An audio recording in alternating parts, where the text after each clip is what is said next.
This is a Black Nouveau web exclusive. As part of this year's Juneteenth celebration, America's Black Holocaust Museum held its opening ceremony for its new building. Danny Glover was the guest speaker. Here's part 4 of that interview.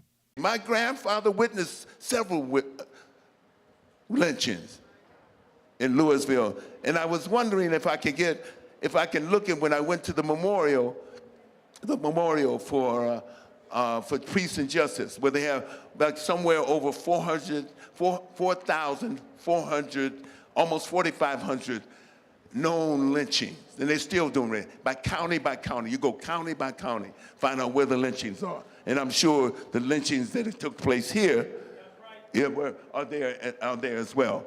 And you wanted to say, what does that mean? And then you have this story about how often people were lynched, where not only they were lynched, the person, but the mother was lynched, or the grandmother was lynched at the child, or the child was lynched. Those are the things. So the idea of creating this level of fear, the idea of also the paddock patrols. Let's talk about the paddock patrols in terms of that. Let's talk about what you call black men who's from Alabama, wrote a book and said, look here, I don't accept the narrative that black people are this way inherently. I got to figure out what happened.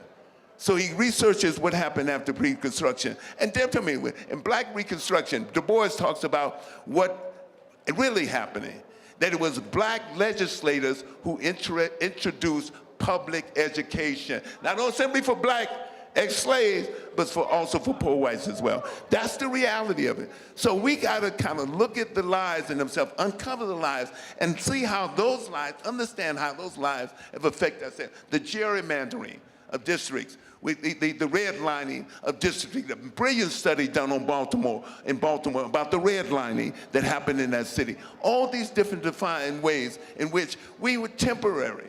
Yeah, I just did a movie with a couple of young men from San Francisco. One of them was white and 27, and one was 24, African American. And one thing I knew about that, they were born and raised in San Francisco like I was, and they loved San Francisco. And the title of that movie was The Last Black Man in San Francisco, in a sense. And in some sense, there's a reality there too. How does this happen? How do we get this, how do we become, how we say, removed from the political center of what's happening in the city, in the state? How do we move out to places so far away that so far away like Antioch, 2.5 hours from the city in rush hour traffic, an hour and a half or whatever. How do we remove that? How do we let that happen? How does my city, which I love that city, how does my city become so removed of diversity? There's no diversity in that city and everything else. Even though we just celebrated the election of a young woman who was a black mayor, London Breed is the young who was a black mayor, and we celebrate that. But you could take the number of African Americans who live in San Francisco, put them in Pac-Bell Park, which is the new Giants, the San Francisco Giants Stadium, and then we won't fill the place up. That's what is happening to this. But it's happening in Cincinnati. It's happening in Harlem. It's happening in Chicago. It's probably happening here to various degrees as well, gentrification and everything. How do we say? It's a political choice. It's a political choice. There's no economic scientist. I'm trained as an economist. There's no economic science to that. It's a political choice. I don't know how we turn it around, however we stop this engine and everything else, but it's important that we do something as citizens to do that. So Danny, can we talk about the sacrifices and the dangers of real change, about being uncomfortable? The sacrifices and the dangers of real change, being uncomfortable and the inconvenience of what it takes to change and shift. I think you need to bring Brian Stevenson here. I know his book.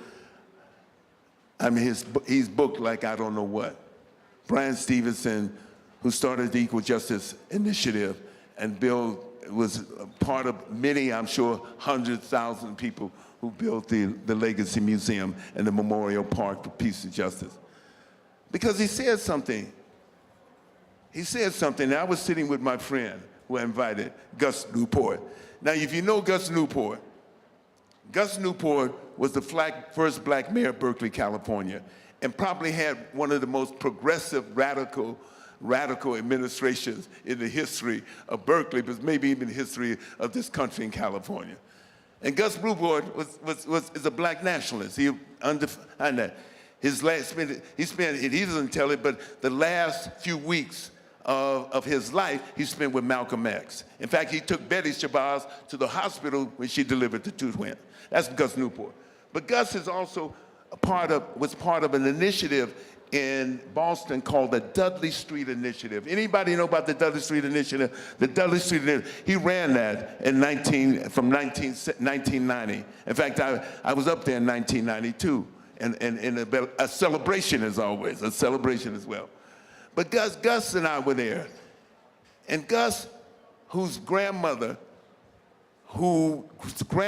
used to take him to see Paul Robeson speak when he was a child, whose great-grandmother was born a slave. And Gus, we listened to something what Brian said, and this comes directly from Brian.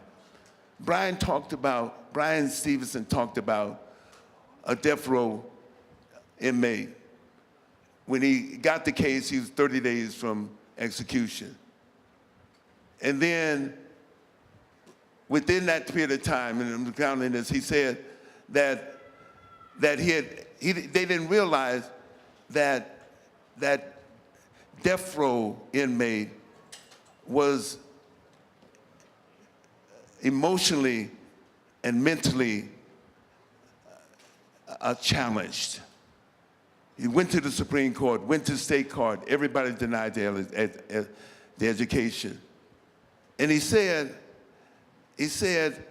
that on the night, just hours before, or less than an hour before he was executed, he spoke with him. And he didn't want to speak with him. He said he found himself crying as he spoke with him. And he said he couldn't get his words out because when he became overwhelmed, he stuttered. So he couldn't find. He said, "I love you.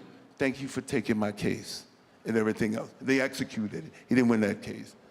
But he said that you have sometimes, he said that he understood, and that's why I used the word, that we're all broken. These are broken people, and that we're all broken.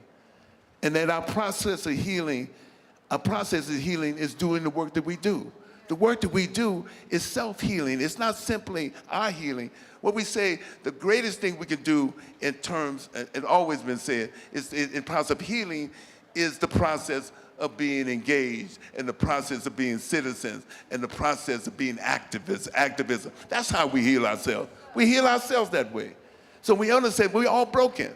And he used that terms. And he said sometimes that we're going to have to do inconvenient things that are not going to be convenient, things that people are not going to like, in this sense. Things like Muhammad Ali did when he said, I'm not going to stop, I'm not going to kill Vietnamese people. Things like sometimes we're going to do all those inconvenient things. Sometimes we're going to have to do those things which are unconventional and uncomfortable, inconvenient and uncomfortable.